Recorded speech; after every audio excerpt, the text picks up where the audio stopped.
So good. All right, everybody, welcome back to another episode of Lifestyle Medicine. Today we've got Cami Prehoda, who is the founder of Soul Legacy Therapy, which is a concierge psychotherapy practice based out of California. She's a licensed psychotherapist, professional speaker, wife, and mother. So, Cami, thank you for being here. Thank you. I appreciate it. Yeah, absolutely. So, Cami, when I reached out to you originally, we were having the discussion. I think you had put a post actually on Facebook that was about the mental health scene, what's happening with COVID-19.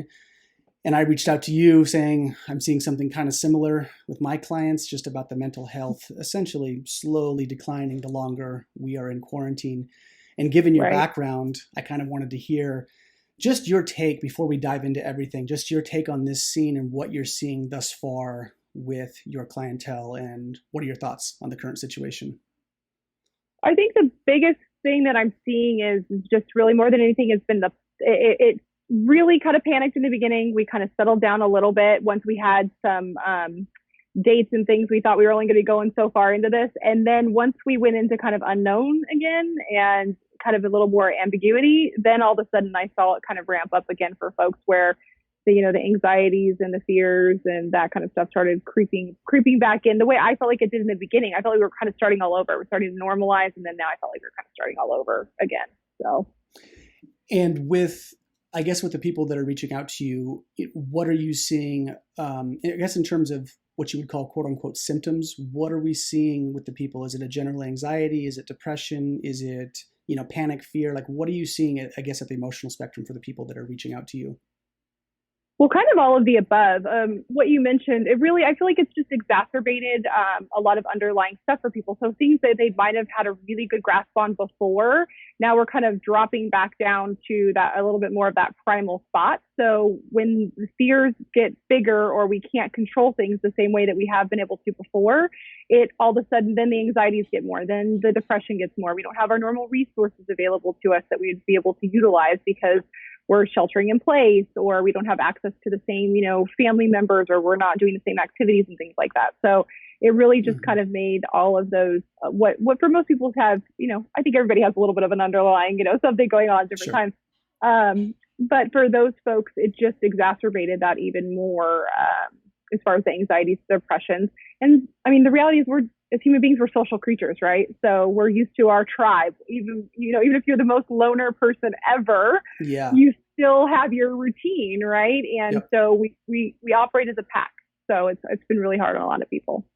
Absolutely. I couldn't agree more. I'm seeing the exact same thing with my clientele, and people are, I don't know, it's hitting people at different times. Like you said, that seems to be kind of that onset panic of the panic buying of the toilet paper and people at Costco and just kind of going nuts. And then there was that acceptance and normalcy of it a little bit. And then just like you said, right, that unknown thing of when do we actually get out of this seems to be sending everyone into a downward spiral to a degree. I know you can't, as a person individually change policy and whatnot, but do you think, I guess, at a large structural level, I mean, would it be technically better for people to have a true end date that would actually give them? Oh, absolutely. Yeah. Absolutely. And if nothing else, if we had an end date, and then even if we were able to undo it faster, that'd be great. But the problem is that we want, reliability and consistency breed trust, right? Mm-hmm. And so we want to have a consistent message, and we want to know what's going to be reliable. So if we said not that I would necessarily love to have this happen, but even if we said we were going to August 1st, which would be horrible for most people, they know that August 1st is our end date. And that's the big thing is right now we keep saying, well, maybe, I don't know, what if, and then nobody feels like they understand what the rules are on top of when is this going to be done. And that's really scary for a lot of people. Yeah, it is. And I get it. It's got to be a tough spot for them to be in terms of, establishing that, because if they said August 1st and then it came August 1st, people would be like, okay, we're out. And if they said, oh, even another 2 weeks, people would probably flip out because it had been so long. But I feel like we're not giving enough of a far out timeline for folks. We're staying on this kind of week by week. And I know, not to get into the political side of it, but I know some counties have said, hey, we're not redoing our order, but we still have to follow the state order. Other counties are saying we're still keeping our county. So it's very, there's not, again, that's not that clear message for people Hmm. about their lives, and some very basic components of their lives. And so that's a hard time for a lot of people. Yeah, agreed. So when we had kind of our orientation call about this interview and me asking you questions, one of the things that I try to do on this podcast is give people actionable steps, actual real tools that they can get into and engage so that they walk away from having listened to this with something that's actionable, not just, oh, that's great theory. Like, what do I actually do with the information that's been given? So I feel like there's a couple different ways we can sort of lay this out, but I would like to hear your thoughts when people are experiencing anxiety or they're experiencing depression or fear or the gamut of emotions that come with this. Do you have a step one, step two, step three? Do you have a protocol or a system that you sort of give to people to have them walk through and to get their minds straight? Or is it a case by case? But if you could talk about that a little bit, I would love to hear that.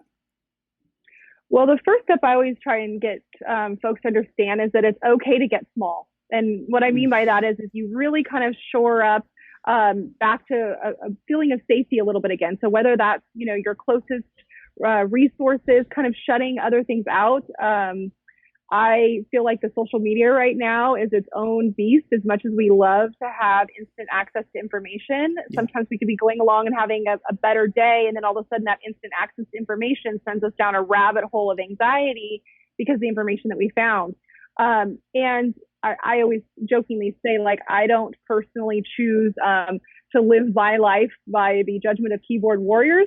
And so I don't really want to have all these other opinions and things and all this other information is coming in when I'm just trying to get back to feeling safe and kind of okay. So really get small. So really getting into your routine that you're allowed to. I mean, we can do our shelter in place and still take care of our, our diet, our physical movement. We can still take care of what we allow in, right? And that's that social Yeah. media piece. It's just I say it's a excuse my language, it's a shitty tsunami. Like, it's just horrible, right? Yeah, it There's is. generally not, and what'll happen is, if you see, I love the human experience where we'll see all this flood of negative, negative, negative, and then eventually it hits this tipping point where people go, we just need to post something positive.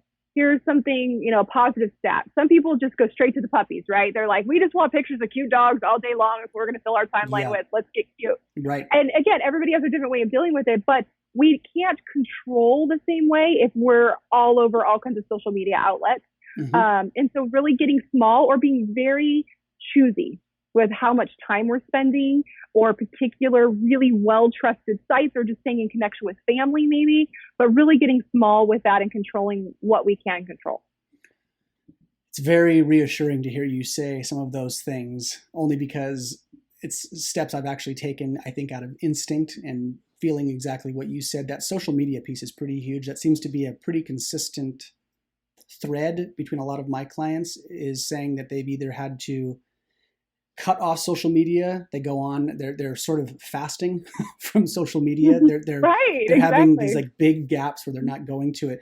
But I know for myself, that was kind of right out of the gates. Within the first 2 weeks, I had to dramatically cut social media because the amount of contention that people were getting into about this, and I think that's the weirdest Oh, thing, how divisive it is, where if people are healthy and strong and they want to get out to work, then there's a whole group of people that think that they're being just, self-centered assholes basically for wanting to do that. right.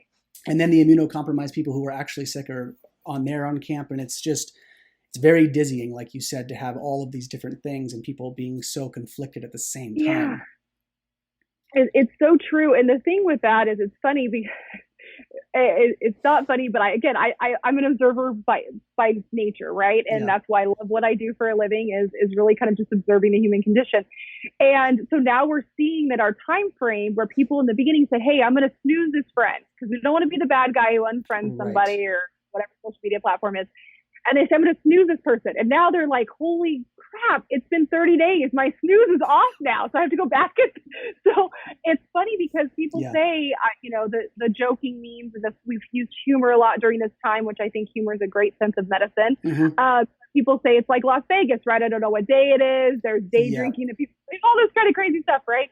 And people say, oh my gosh, it's been 30 days. Like, I snoozed in the beginning on this media outlet, and now it's for sure been 30 days or more. right? Because you Right. may not have snoozed in the beginning. So we're starting to get this like sense of how we're losing track of some of the normalcies that Hmm. we would have.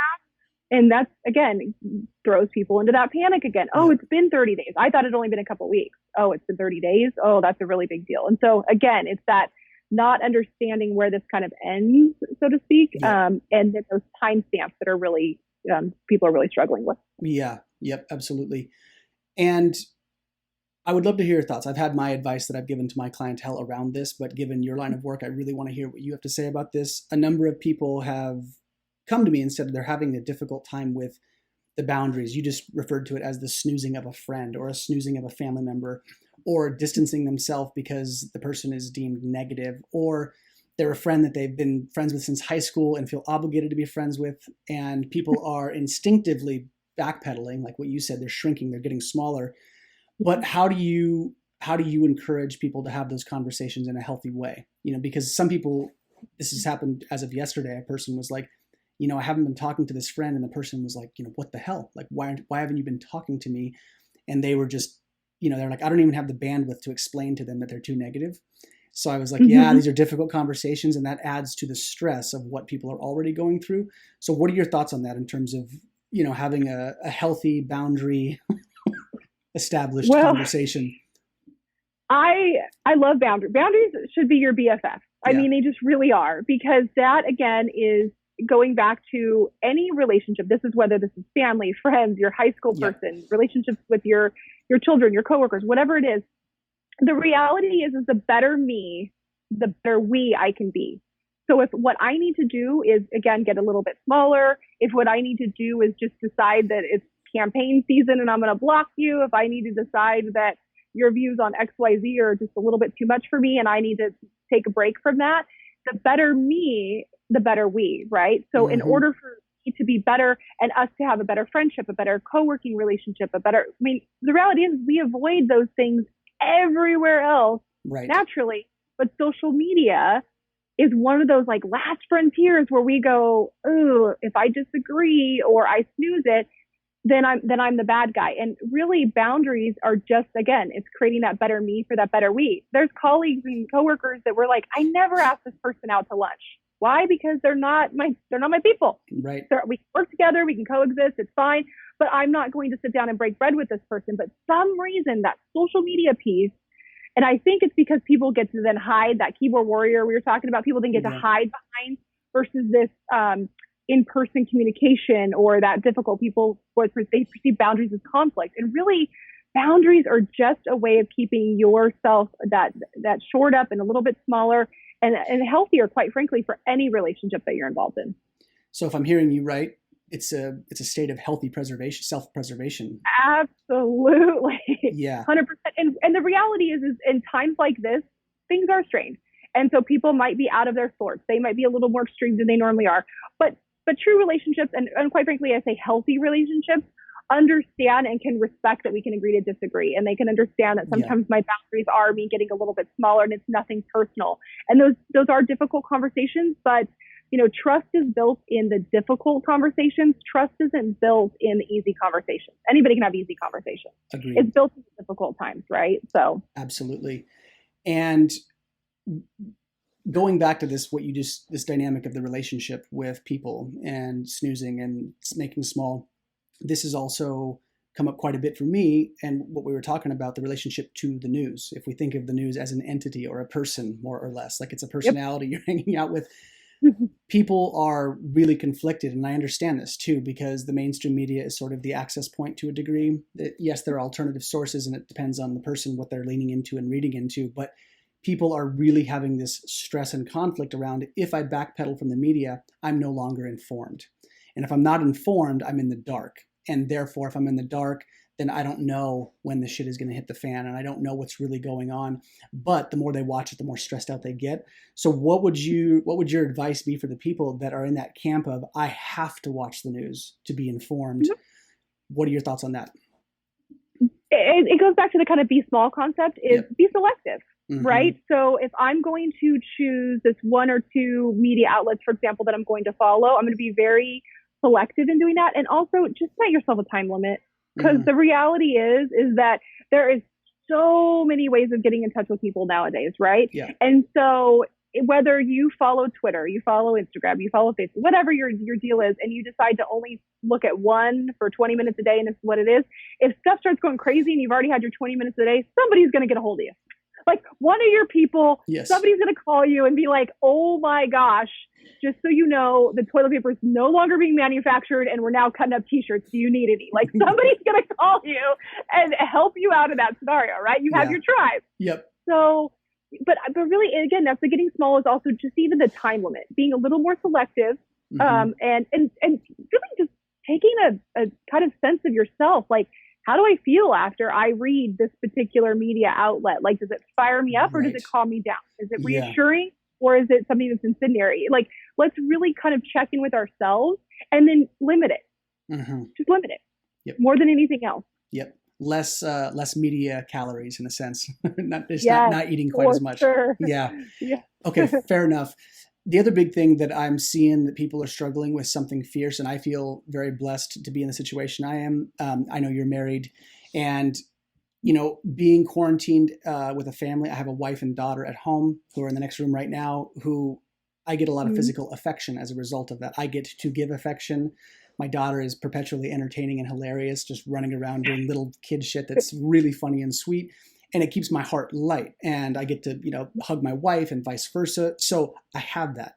And there are a lot of people who are single, who live in they're a one-person household, and they're really struggling with not having physical touch for this long. There's a lot of people struggling with that.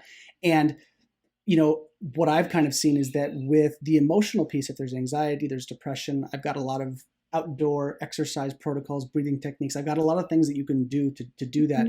But the lack of physical touch is something that right now it can't be replaced quite as well as those other things. It's harder it seems like the people are like, yeah, that's all great and good, but I need to touch somebody. So what are your thoughts on that? Because that's been a sticky one for me. I'm like, that's a tough one to tackle when how do you replace physical touch? What are your thoughts on that when people are struggling with that specifically?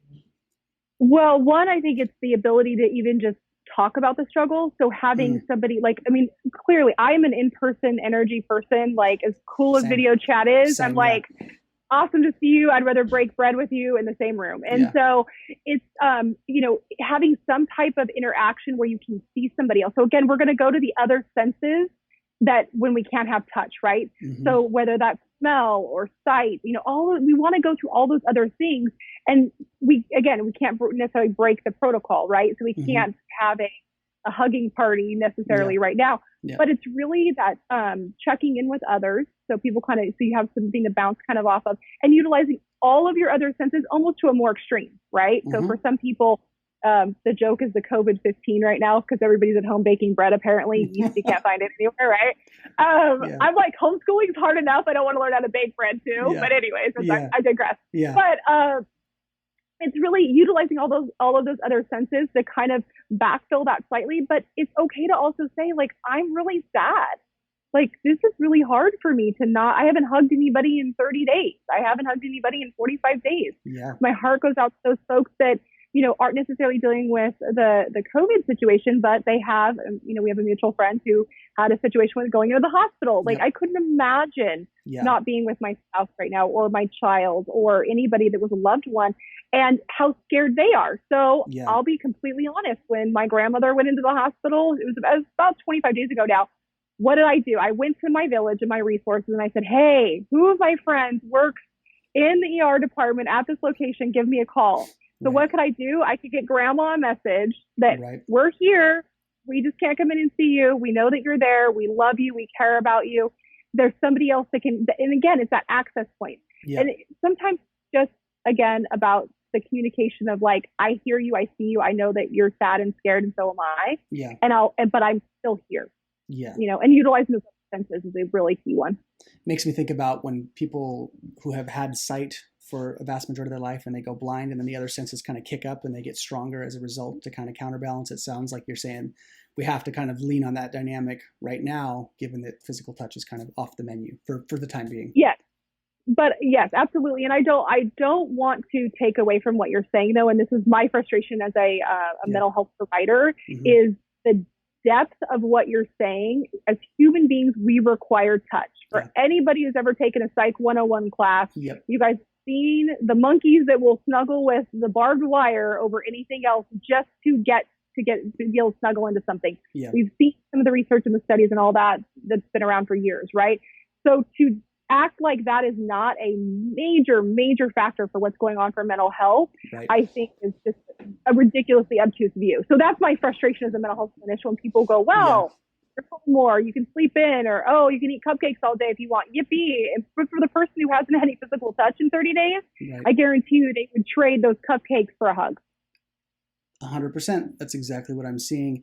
And, I think the thing that's hard for me, it's similar to what you just said. My sentiments mirror your own, where, I come from a Chinese medicine background. It's Eastern philosophy. They're very much about mind and body connection. So that's why, yoga out of India works so well. That's why Tai Chi out of China works so well. It's the mind-body connection. And they're basically saying, two sides of the same coin. You can't separate them. One doesn't really supersede the other. You need both because they both feed each other. And so what I've been kind of seeing is, if you were to look at this from you distill it out into almost archetypal themes, it seems like the culture right now is going through a split between mind and body, where it's we're saying, okay, there's the physical health and the preservation of the physical body over here, and we're separating this mental piece where all the focus seems to be on okay, it's just the physical health of the body. And I'm well, it's not just an empty meat suit, right? There's a lot of mental immaterial stuff that's going on over here. And so I think that's the piece I'm seeing too, whereas there's this huge emphasis on the physical body, right? You've got to keep the body safe, wash your hands, do this thing. But in the meantime, this is just suffering something fierce over here. And it's almost, I don't want to say that they're not saying it's important, but there just seems to be such a strong focus on the body where, the mental health piece over here, where it's this, and I know this, that, good positive emotions, boost immune response. Right. We get all of those feel good chemicals moving through the body. So at what point, this is a larger existential question about this, you can answer it too, but where's the line? At what point do we start saying, okay, we've been doing this long enough to now where suicide rates are going to go up. People are going to start losing They it. already are. Yeah, they're already. So at what point do we start, what do you think? Where's the line in the sand? There has to be some kind of membrane or that line where it's okay, so at what point do we say enough is enough? And I'm not saying lift the order, rebel and go against the quarantine. Right. I just mean larger, at what point do we say, hey, this is a problem now. Now we're actually gaining deaths as a result of the mental faculties declining. Right. So first off, I completely agree with you that you can't have one without the other. When they're way out of whack, then we have problems, right, on one side or the other. Yep. But where do we catch that and kind of try and rebalance again? It starts within ourselves. So that's where, to me, mental health and physical health is something that it is a lifelong journey of caring for. So there's going to be times where one side might be a little bit better than other, but in general, we hope to all be somewhat fairly balanced, right? But right now, it's really the check-in kind of with yourself. So again, if we just look at the mind perspective, what are we talking about with letting the media in? Is that something that we need to kind of take away a little bit so that we physically feel better? Because when I look at the media, I have stomach aches or my headaches happen or I don't sleep well. So then it's affecting our physical. So I really think it's an initial first check-in with yourself. Hopefully you have, for some individuals, you have some way of having that village around you. What are those resources you have around you, whether that's a spouse or a colleague that checks in with you, a family member, that if you can't kind of see the forest through the trees, that can come in and go, hey, by the way, do you realize that you told me this last week you've only slept 5 hours? That doesn't, you got to check in on that, So it's really an initial check-in for yourself. But from the societal standpoint, I think it's really the community. Some of the beautiful things I've seen come out of this is a sense of community and caring for others. Are you okay? Do you need anything? How can I help? You're not able to physically go out because you're immunocompromised. Can I shop for you? Things like that is that checking in with others, that sense of community as well. But there has to be a balance. There's not, in my personal opinion, as a clinician, I tend to have a lot of the Eastern and Western philosophies together. It's not one that's better, that has to be better than the other. One can't be cared for because the other one will then be damaged. So it has to be a balance at all times. Yeah, it does. I mean, that's the hardest part. It's weird. As a side note, like my feng shui consultation has actually like gone up quite a bit right now because of just having people's environments actually be functional in a way, visually beautiful for this very thing you're talking about. It's like how do you fill the cracks in when things are starting to leak? It's like, Right. well, use the tools that are going to make you feel better, right? Using the humor, using the environment, using pretty art, Mhm. doing what you can to kind of fill in or remedy the deficiencies. Like it's pretty real. It's pretty interesting. Absolutely.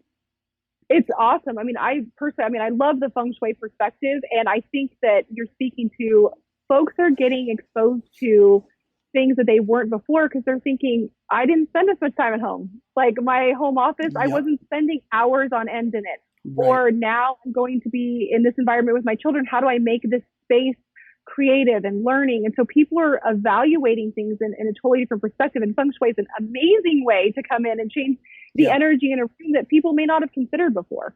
Yeah. Yeah. It's pretty funny. I've had like, because not always, right? It's like the numbers shift, but like usually a lot of women are consulting. It's the wives who are like, yeah, I want feng shui. And then even guys are like, hey, bro, help me out because I'm losing my mind in my space. So it's kind of funny to see how that goes. But this kind of bridges me into it's shifting gears a little bit, but still obviously the same theme, which is Americans. I always say suck at slowing down. Like we're pretty much like a in the yin yang cycle, right, of activity and rest. The culture, Americans are all young. It's like 150%, 18 hours, just push, push, push, Mhm. lift the extra weight. I mean, we have this really excessive thing of that just doing more all the time, 24/7, Right. 365. And now people are being confronted with this simple rhythm of like, yo, you got to be at home and you have to like make your own food and you've got to be stuck there in a spot being still and maybe relaxing a little bit more. And people aren't good at it. So, what are you seeing with that? Just like the larger rhythm of like Americans not being great at slowing down and resting. And I mean, Mhm. it's similar to what you've been talking about, but I would love to hear your thoughts on that because these are just themes that I'm seeing and people are asking me that they're identifying. So I would love to hear, yeah, your thoughts on that. Oh, um, I think we are not good at it. I agree with you. It's almost like the silence screams the truth, really. So all of a Yeah. sudden we go, there's all this stuff I got to, work on or fix. And sadly, I feel like I call it the shelter shaming that's going on. That's where people are like, you should be learning a new skill. You should be excellent at this. Figure out, I go back to the make your own bread kind of thing. Yeah. The reality is you do you, boo. Like whatever, again, getting small Yeah. and whatever you're due to get through is Yeah. a-okay. But again, creating that good environment around you to where if you are somebody who does want to learn a new skill, great, but it's not required. Yeah. You don't have to. Yep. And that's where I think that pressure comes in and where people are doing this whole, I hope it doesn't go back to the way it was before. Everybody's like, oh, I can't wait till it goes back. And now all of a sudden the theme is the tide is shifting to, well, should it go back to the way it was before? We have more time with our families or we're doing different activities. Right. And so the reality is that's somebody's opinion. Mm-hmm. That doesn't have to be your choice. Some people do want to absolutely go back to those 18-hour days. Other people have taken this as a lesson and I Yeah. don't want it anymore. And here's how I've been able to get creative and be more of an entrepreneur. Now I don't want to go back to that same job. I mean, Yeah. again, if you take care of you and the better me, the better we. So everybody's experience of it is all going to be different. But I agree with you that in general, people don't do a great job of settling down. Yeah. And for some people, that causes anxiety in and of itself. That slowdown is very anxious producing, right? So they try and keep busy. And, some people are saying, I don't have another room in my house I can paint or my lawn Yeah. or whatever it is. Yep. But again, that's taking care of you. For some people, they're not going to slow down no matter what. I mean, we've seen a complete genre, go back to social media, of adults that didn't even know what the thing TikTok was that are now doing their workouts via the TikTok dances that they're learning from the 20-year-old. So, I mean, Right. we've come up with some really creative, like, Yeah. I have to keep times. And again, that's where things could be beneficial. But people are going to keep moving if that's their personality type. They're just going to do it again in that little four square. So. Yeah. Yeah. And, when you were saying those things, I had a lot of different things run through my head, but, I've seen there's a lot of people who, like you said, kind of going back to the shaming piece, right? Where it's it's almost like how people are handling it, that they have an opinion about it. I've seen people who are, going for walks outside, without a mask, and people shaming them because they're putting everybody at risk. And it's a weird, again, I feel like the takeaway kind of thing that you're saying is like, give people room to do it the way they are, as long as they're playing by the rules, Right. more or less, right? Exactly. Like give people some breathing room. Well, and if you think about it, I'm not excusing it in any way, but really stress doesn't usually afford people the ability to give others grace, right? Yeah. And so people are so overly stressed that their grace is just right kind of at the end. And that's really where, again, I'm not condoning what people are doing with that, but to me, that's a sign of how stressed out people actually are, because Right. Again, I'm going to expend a little amount of energy that I have deciding to regulate somebody else. Like, I really need to refocus on my own regulation, if that's where my concern is going. Yeah. So offering each other a lot of grace and recognition that people handle things differently and people do things differently. Listen, I haven't run once in this whole thing. Like, I'm not a runner. I'm waiting for the zombies before I take a run personally. Right, like, I'll do all kinds of other things, but I am not a runner. I bless the runners that go. I want to cheer them on, mask or not. Like, you do you. I'm so proud of you. That's just not me. So you couldn't shame me enough into running, mask or no mask. But some people, that's their thing. It's like whatever. Fair enough. Yeah. And the thing, obviously it's different for everybody, but I mean, I've seen this. It's you got these demographics of people who are extrovert and introvert, and the introverts seem to be handling it a little better. The extroverts, not so much. People that have family or loved ones doing a little better. People that are single, not so, right? Like there's these weird like factors that are kind of coming across the board. And then it's this weird formula of like, that person has A, that person has C, and this person has B. And how do you put it together? And it really points to it. What you're saying is that it's kind of a unique flavor and formula for each person, because we've all got something different, socioeconomic class, job. Some people can work from home, some can't. So there's like these really crazy factors. And I think that's kind of the thing that I'm getting from what you're saying too, is like acceptance, accept the broad spectrum of what's going on here. And because you just don't know, you don't know what the hell's going on in your neighbor's life, or, the people next to you. Like it's a big deal. Absolutely. What do you think, I guess, with this, overarching theme of everything, of giving people space, doing what you can, taking these tools, implementing them.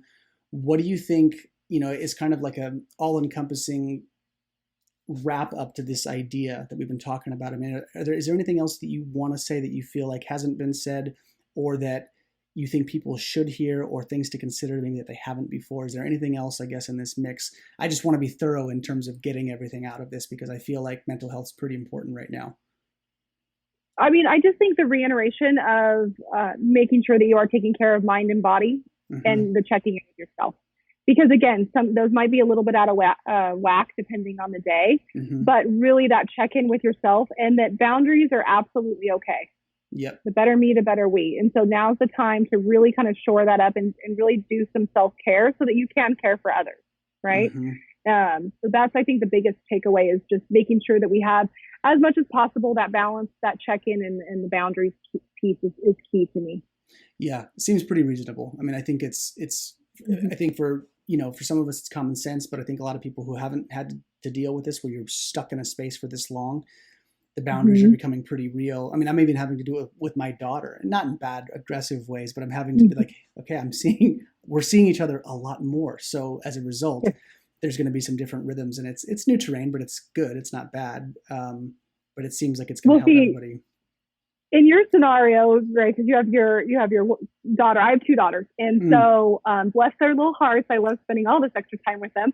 But I told them the other day, I said, listen, Costco said you could only bring one other person in with you, and I told you guys that if you guys can't get along, there's going to be a time in life where I may have to choose one of you over the other. The time has come. Costco decided it for me. Right, so, the reality is that even our children, we've kind of touched on like spouses if we live with other people or we have family, but, kiddos are feeling this too. And for them, it's an absolute change and shift, especially for those that were in school, or again, we have some kids that are extroverts, some that are introverts, some that were in sports, and actually all this it's a huge change for them as well. And so the same kind of grace, like you're saying, goes the other way. Yeah.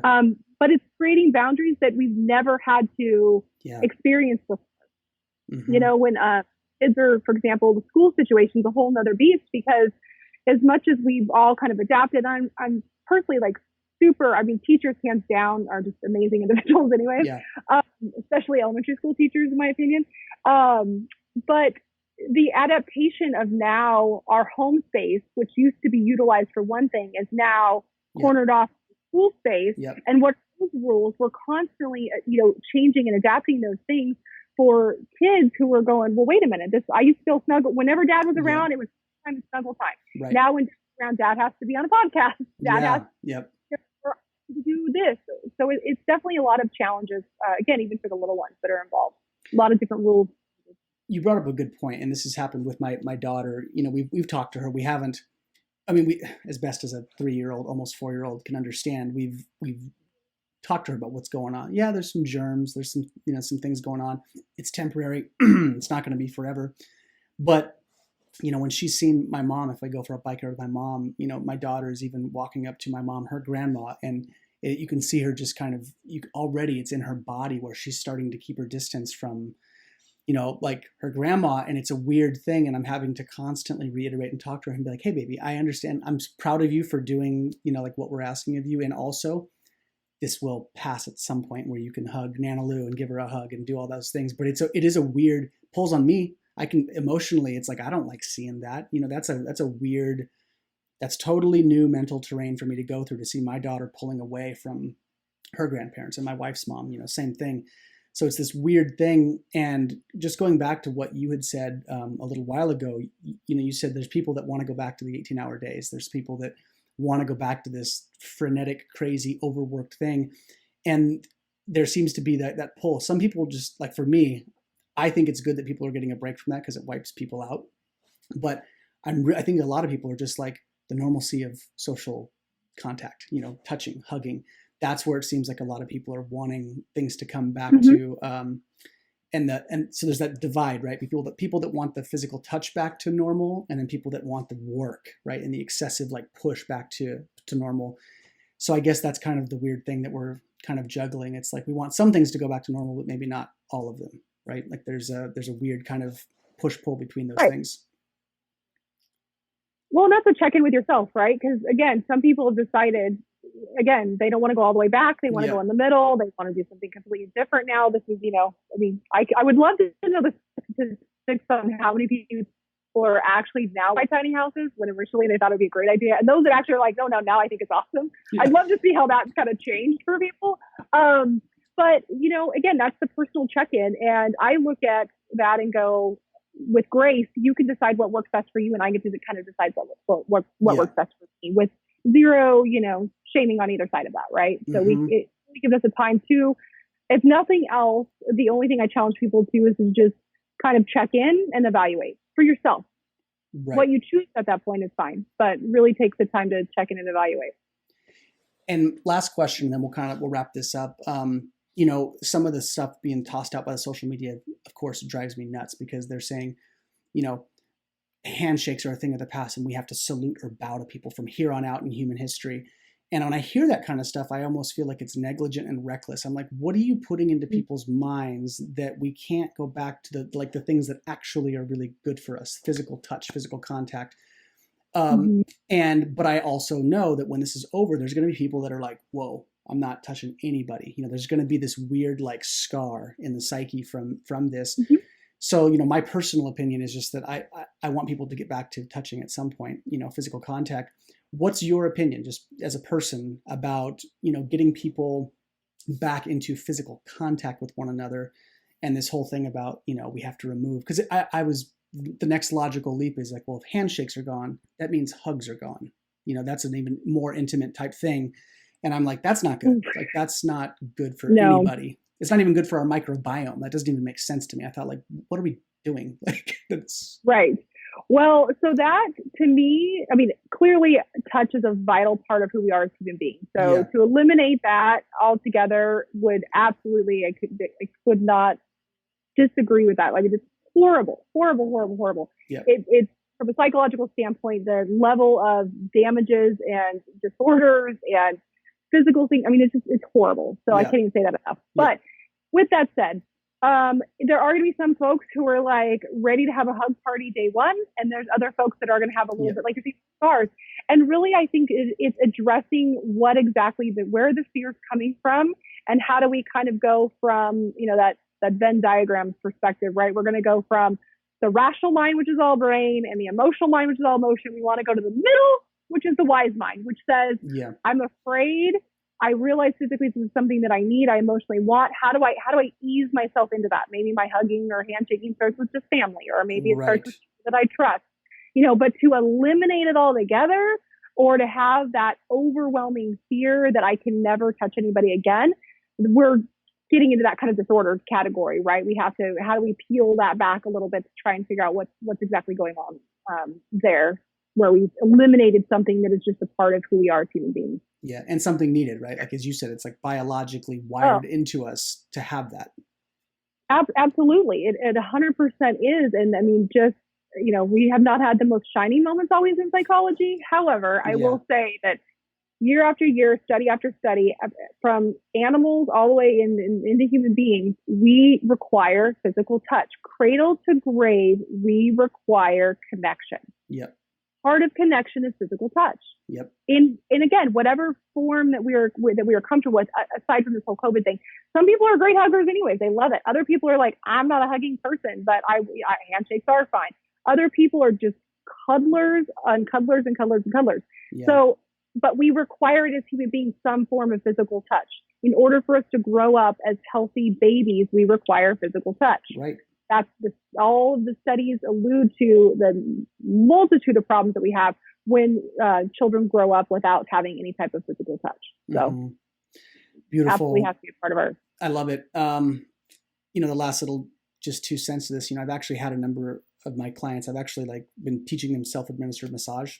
And I know it doesn't, replace like a secondary person, but I'm like, you should be massaging your feet, massage your hands, rub your head, just to get that tactile. It's almost like a memory, it's not someone else touching you, but it's almost like, oh, right. Touch, right. It's like, it's grabbing something. And I think it's been helpful for them. People are like, yeah, it scratches the itch. It's not the same thing, obviously, but in any case, Cami, thank you so much for, sharing your wisdom. Just giving us that perspective from the mental health and kind of reiterating how important it is, and kind of like a place that we need to be focusing on where we're going in the big picture too. That's been pretty helpful during this conversation. Absolutely.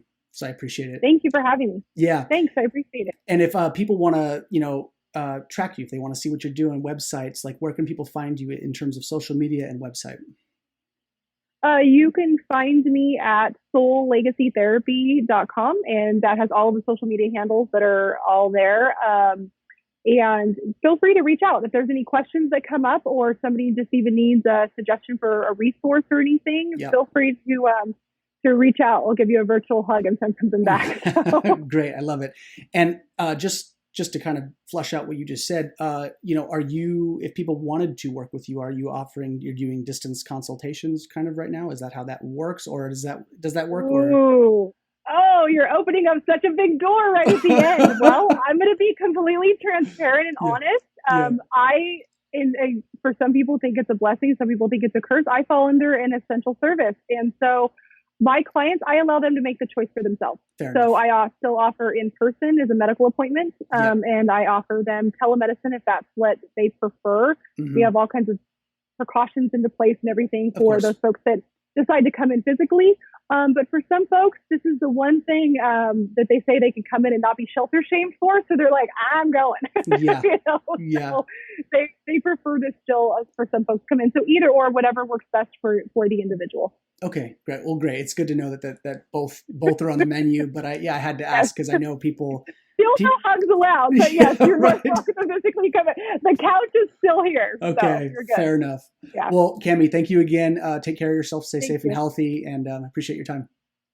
Absolutely. Thank you. Take care. Bye-bye. Okay.